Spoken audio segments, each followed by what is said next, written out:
بسم الله الرحمن الرحيم إنا أعطيناك الكوثر فصل لربك وانحر إن شانئك هو الأبتر. Minta nasihat agar tetap istiqomah dalam menjalankan takdir sampai ajal tiba. Jazakallahu khair. Baik. Assalamualaikum warahmatullahi wabarakatuh. Waalaikumsalam warahmatullahi wabarakatuh. Istiqamah di atas apa tadi, Pak Budi? Walau Ustaz kurang jelas, mungkin beliau lagi sakit Ustaz. Bisa istiqamah tetap sehingga ajalnya menjemput. Iya. Jadi seorang itu ketika sedang sakit atau pada kondisi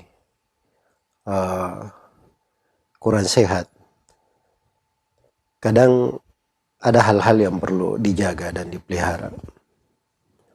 Di antaranya adalah selalu menjaga berbaik sangka kepada Allah. Dia selalu berbaik sangka kepada Allah. Ada dosa-dosa kita khawatirkan, kita mohon ampun darinya, tapi kita juga berbaik sangka kepada Allah. Allah itu maha merahmati hamba-hambanya, maha luas rahmatnya, membuka pintu tobat bagi siapa yang bertobat.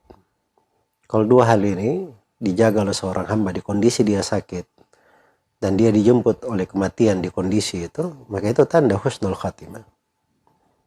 Tanda husnul khatimah. Dan seorang apabila ingin istiqamah, pokok istiqamah itu adalah dia menjaga diri di atas keimanan. Itu yang pertama. Yang kedua, dia memelihara tauhidnya, kemurnian ibadahnya kepada Allah. Tidak pernah berbuat kesyirikan.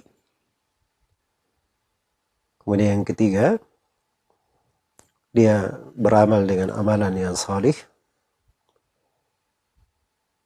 Dan bagi siapa yang ingin istiqamah, dia selalu bertobat kepada Allah Subhanahu wa taala.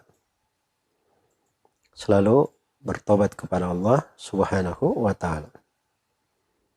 Iya. Dan di kondisi seorang dalam keadaan sehat, sebab istiqamah itu adalah dia giat dan rajin dalam belajar menuntut ilmu. Menuntut ilmu itu ibadah ya. Banyak orang yang keliru. Dianggap bahwa belajar dan menuntut ilmu itu di kondisi kalau dia masih kecil, masih belajar, atau dia belajar resmi, atau di kondisi sehat. Padahal ilmu itu dia bisa mendapat berbagai kebaikan di segala keadaan. Di kondisi sakit pun sejumlah ulama ada yang masih menghafalkan sebagian hadits, ada yang masih membahas masalah-masalah ilmiah, ada yang masih menjawab pertanyaan dan bertanya, membuka pembahasan ilmiah di kondisi sakit. Sebab mereka memandang itu adalah ibadah. Iya, itu adalah ibadah. Karena itu ada seorang ulama yang di saat sakaratul maut dia masih bertanya tentang masalah ilmiah.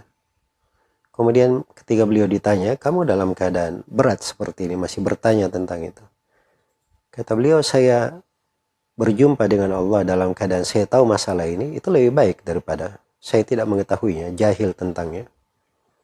Jadi mereka menganggap bahwa itu adalah bagian dari kebaikan yang besar yang menyebabkan istiqamah, dan itu sebab husnul khatimah juga.